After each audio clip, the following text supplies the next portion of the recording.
स्वागत है आप सभी का कैरियर प्लस यूट्यूब चैनल में। दोस्तों आज हम डिस्कस करेंगे आपके साथ डीएलएड थर्ड सेमेस्टर के सेकंड पेपर पर, जिसका नाम है शैक्षिक प्रबंधन एवं प्रशासन।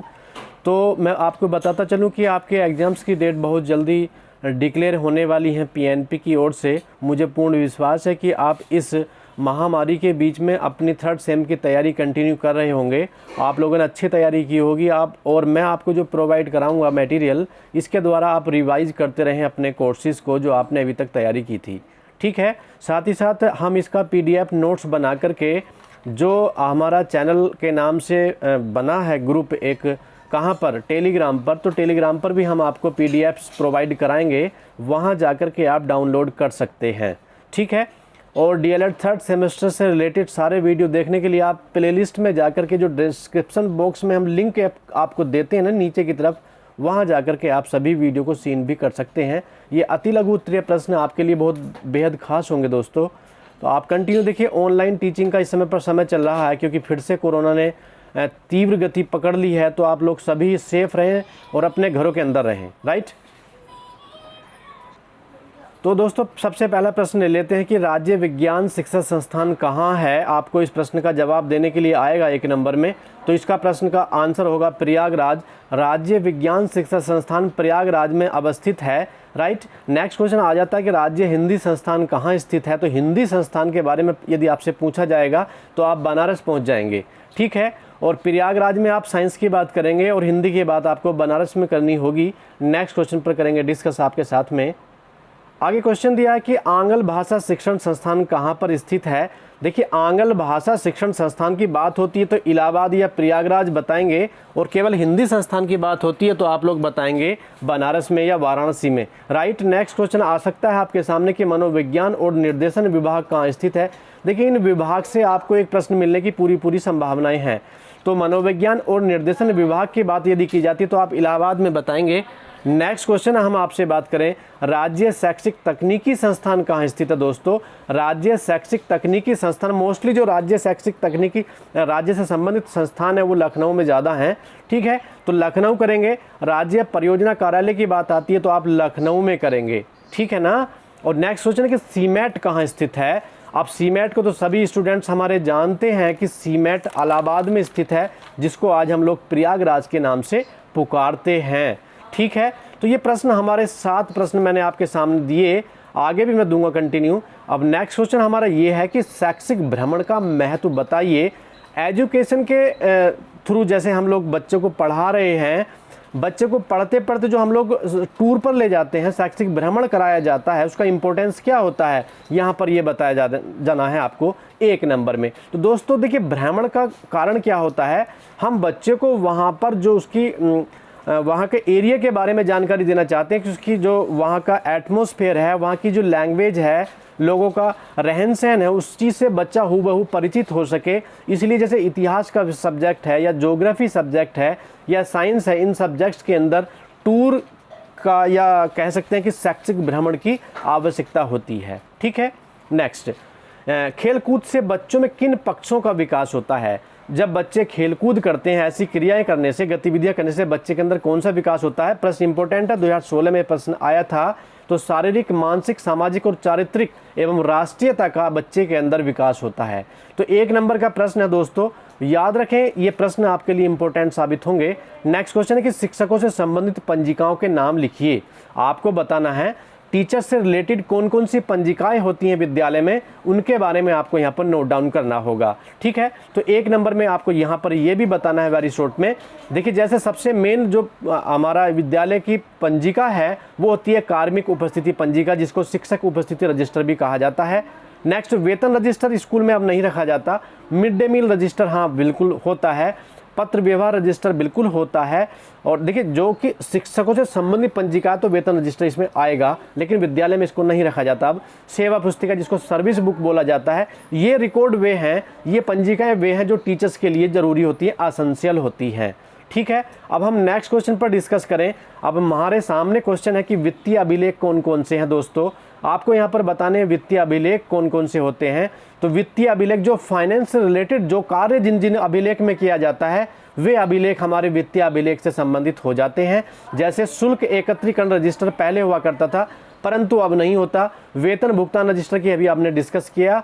रखरखाव रजिस्टर जिसमें विद्यालय से संबंधित जो सामग्रियां होती हैं उन सभी को उस रजिस्टर के अंदर मेंटेन किया जाता है कि विद्यालय में कितने दरी हैं, कितनी चटाइयां हैं, कितनी कुर्सी, कितना मेज है, वो सब चीज़ें यहाँ पर नोट डाउन किया जाता है। कैश बुक होती है, ठीक है, मिड डे मील रजिस्टर होता है। इस प्रकार से ये रजिस्टर बनाए जाते हैं जिस पर वित्तीय अभिलेख से संबंधित जानकारियाँ होती हैं। अब आगे प्रश्न है, देखिए सारे क्वेश्चन 2016 में आए, इंपॉर्टेंट क्वेश्चन है क्योंकि पहले प्रश्न आ चुके थे।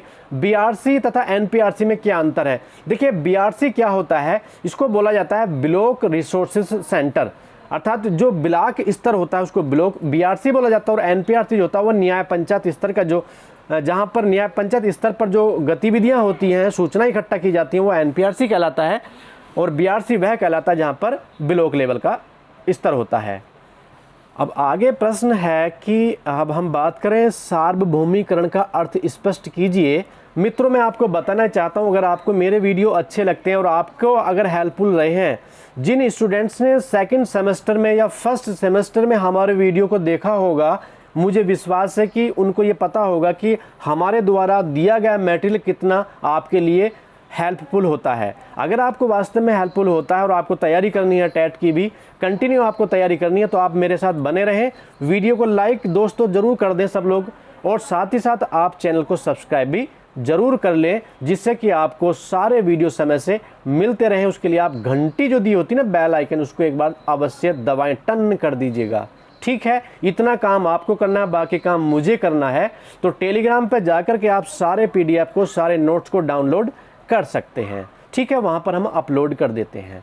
चलिएगा आगे बढ़ेंगे। नेक्स्ट क्वेश्चन है सार्वभौमिकरण का अर्थ स्पष्ट कीजिए। सार्वभौमिकरण अर्थात यूनिवर्सलाइजेशन क्या होता है, आपको इसके बारे में बताना है। देखिए सार्वभौमिकरण से आशय होता है 6 से 14 वर्ष तक के सभी बालकों को शिक्षा उपलब्ध कराना। हमारे यहाँ पर एक प्रावधान है कि 6 से 14 साल तक के बच्चों को निःशुल्क शिक्षा प्रोवाइड करानी है। ये आरटी के अंतर्गत कहा गया है। ठीक, तो इसको सार्वभौमिकरण भी कहा जाता है। राइट, आगे हम बात करेंगे। क्वेश्चन हमारा ये भी 2016 में आया था कि उत्तर प्रदेश के राज्य परियोजना कार्यालय का मुख्यालय कहाँ स्थित है। मित्रों हमने बताया था राज्य से संबंधित जितने भी कार्यालय हैं उसमें 90% कार्यालय हमारे लखनऊ में स्थित हैं। तो यहाँ पर भी हमारे प्रश्न का जवाब लखनऊ ही होगा। राइट, आप लोग समझ रहे होंगे भली भांति, है ना। चलिए आगे मैं बढ़ जाऊं क्या, आगे हम बढ़ेंगे, चलो बढ़ ही जाते हैं। नेक्स्ट क्वेश्चन की प्रबंधन प्रक्रिया के अंग कौन कौन से हैं। आपको बताना कि जो प्रबंधन प्रक्रिया होती है, मैनेजमेंट प्रोसीजर होता है, उसके कौन कौन से पार्ट्स हैं। ठीक, यहाँ लिखेंगे नंबर 1 करके नियोजन, संगठन, निर्देशन, मूल्यांकन, नियंत्रण, सामंजस्य, ये सभी प्रबंधन प्रक्रिया के अंग हैं। ठीक, आगे प्रश्न है कि विद्यालयी प्रबंधन के अंतर्गत कौन कौन से भौतिक संसाधन आते हैं। आपको यहाँ पर यह भी बताना है कि विद्यालयी प्रबंधन के अंतर्गत कौन कौन से भौतिक संसाधन आते हैं। तो इस प्रश्न का जवाब आपको यहाँ पर लिखना है। देखिए मुख्य अध्यापक का कमरा, जो प्रधान अध्यापक का कमरा होता है, वह विद्यालय प्रबंधन के भौतिक संसाधनों के अंतर्गत आएगा। ठीक है, विद्यालय के जितने भी जो हमारे स्कूल का ऑफिस होता है, कार्यालय होता है, वह आ जाता है। जो भी क्लासरूम्स होते हैं वे सभी आ जाएंगे। जहाँ पर स्टाफ बैठता है उसको स्टाफ रूम बोलते हैं, वह भी आ जाता है। ड्राइंग रूम आ जाता है। जो विज्ञान कक्ष होता है वह भी इसके अंतर्गत आएगा। और जूनियर स्कूलों में भूगोल कक्ष की भी स्थापना की गई, वह भी आता है। शौचालय, खेल का मैदान, छात्रावास, पुस्तकालय, है ना, ये सभी क्या है, ये सभी विद्यालय प्रबंधन के अंतर्गत आने वाले भौतिक संसाधन हैं। ठीक है, इस प्रकार से आप लिख सकते हैं। समझ पा रहे होंगे। आगे मैं आपको एक प्रश्न और देता हूं और यहीं पर मैं आज स्टॉप करूंगा इस वीडियो को। नेक्स्ट वीडियो कल आपको देंगे, तब तक आप इसको भी देख लें।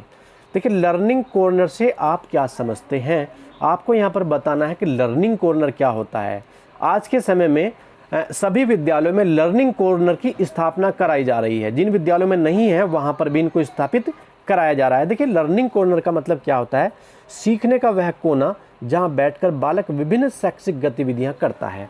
लर्निंग कॉर्नर का मतलब ये होता है, जैसे हमारा क्लासरूम ये बना हुआ है, ठीक है, ये हमारा क्लासरूम बना हुआ है, तो इसमें क्या होगा, एक कॉर्नर में यहाँ पर एक लर्निंग कॉर्नर बनाया जाएगा, सीखने का कोना। यहाँ पर हम कुछ मैगजीन्स, कुछ बच्चे से संबंधित पुस्तकें यहाँ पर सही से रख दी जाती हैं, ठीक है। बच्चा वहाँ से बुक उठा करके उनको पढ़ता है। अर्थात ये जो एक कोना होता है कमरे का, यह सीखने का कोना है। ऐसे करके सभी क्लासरूम में लर्निंग कॉर्नर बनवाए जा रहे हैं अब, ठीक है। तो ये प्रश्न हमारा हुआ। तो ये प्रश्न आपको दोस्तों कैसे लगे, आप मुझे कमेंट सेक्शन में लिख करके भी बता सकते हैं। वीडियो अच्छा लगता है तो लाइक करना दोस्तों नहीं भूलना चाहिए आप लोगों को, और चैनल को सब्सक्राइब कर लें, अपने दोस्तों को फॉरवर्ड करते रहिएगा, वीडियो को शेयर करते रहिएगा। मिलते हैं नेक्स्ट लेसन में, तब तक के लिए चाहते अनुमति, सुबह भी आपको वीडियो प्रोवाइड कराएंगे मॉर्निंग में, ठीक है। चलिएगा, बहुत बहुत धन्यवाद। जय हिंद।